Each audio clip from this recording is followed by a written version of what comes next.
Today's book we're going to read is Custard the Dragon and the Wicked Knight right by Ogden Nash, illustrated by Lynn Munsinger. Custard the Dragon and the Wicked Knights. Guess what happened in the little white house where Belinda lived with her little gray mouse and a kitten and a puppy and a little red wagon and a Relio Trulio little pet dragon. The dragon was a shy one, forever getting flustered, so they said he was a coward and they called him Custard. He had eaten up a pirate once, but then he went back to being a coward again. Custard the Dragon felt comfortable and cozy. His breath wasn't fiery, just flickery and rosy, and he lay with his head on his iron dragon toes, dreaming dragon dreams in a happy dragon doze. Belinda sang songs as she went about her housework. Blink the mouse was busy with her mousework. Ink the kitten was laundering her fur and teaching little dog Mustard how to purr. Belinda's song as she wiped the dishes bright was all about Sir Gargoyle, the wicked, wicked knight. Does that mean he's a nice knight or a mean knight? Mean one. Wicked means mean. His castle is on a mountain above the Eldervise. Its gates are solid iron, its walls are solid ice. And underneath the cellar is the dismalest of caves, where he keeps the captive maidens he carries off. Ink, Blink, and Mustard join their voices three. We're not cowardly like Custard, we're courageous as can be.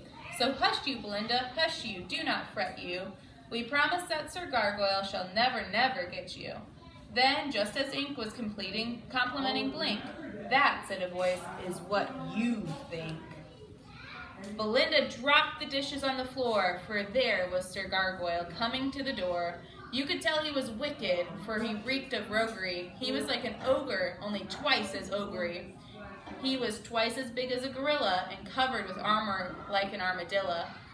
Armor on the front of him, armor on the back, and every inch of it was thunderstorm black. Ink got goose flesh. Does anyone know what goose flesh is? It's like goosebumps.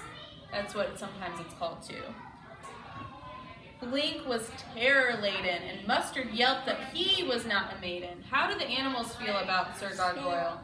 Scared. Blink fled downstairs, Ink fled up, and underneath the sofa went the pup. Sir Gargoyle pounced with pantsed speed and carried off Belinda on his snorting steed. He piled his spurs with a cruel heel. He was in a hurry for his evening meal, his favorite meal of screws and nails and rattlesnake tongues and crocodile tails.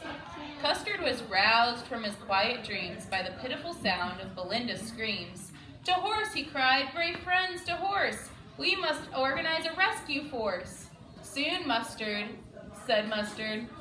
"I'd show that wicked knight, but I've got a toothache and I couldn't bite."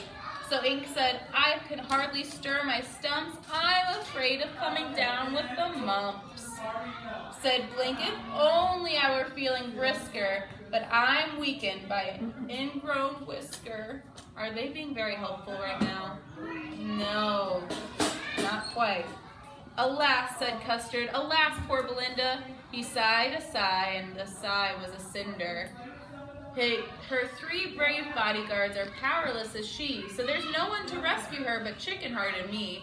"Well," said Custard, "at least I'm in the mood to be the toughest chicken that ever was chewed."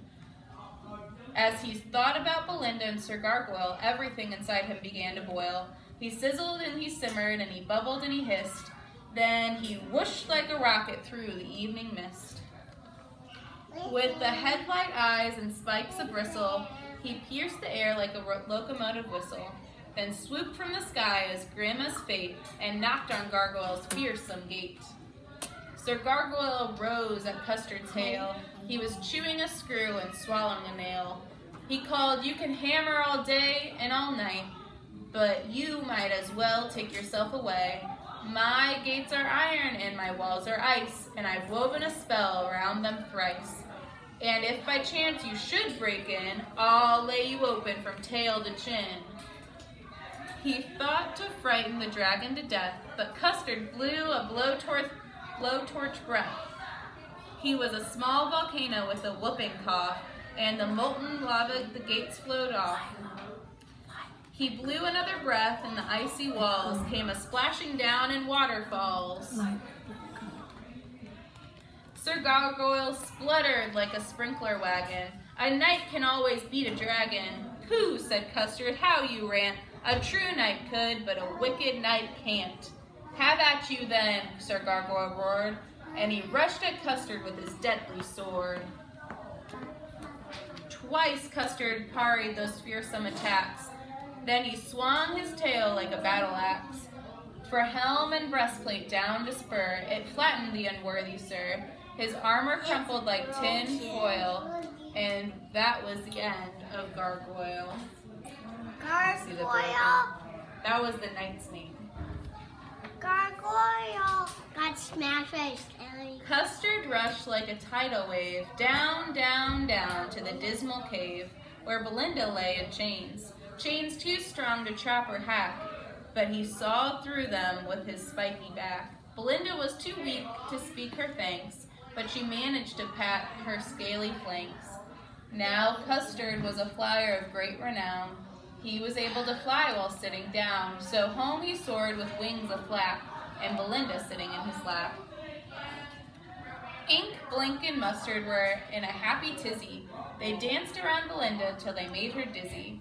Then they looked at Custard and gave a shout. There's a rabbit in the kitchen and he won't get out. He's eaten all the carrots and he's starting on the peas, and you're just in time to eject him, please. What do they want him to do with the rabbit? Get him out. Eject him means to get him out of the place. What do you think Custard's going to say? He's going to be scared. You think that Custard's going to be scared? But he just defeated the knight.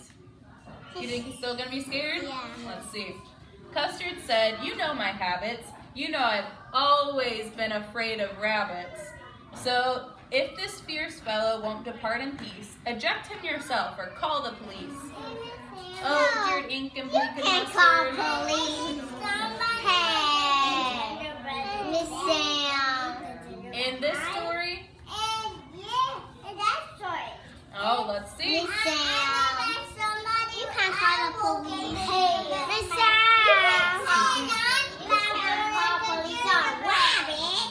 What a cowardly, cowardly, cowardly Custard. I agree, said Custard. And I add to that craven, poltroon, and fraidy cat. I've learned what a nuisance bravery can be. So a coward's life is a life for me. Belinda kissed him and said, don't fret, a cowardly dragon makes the nicest pet. Hey, Miss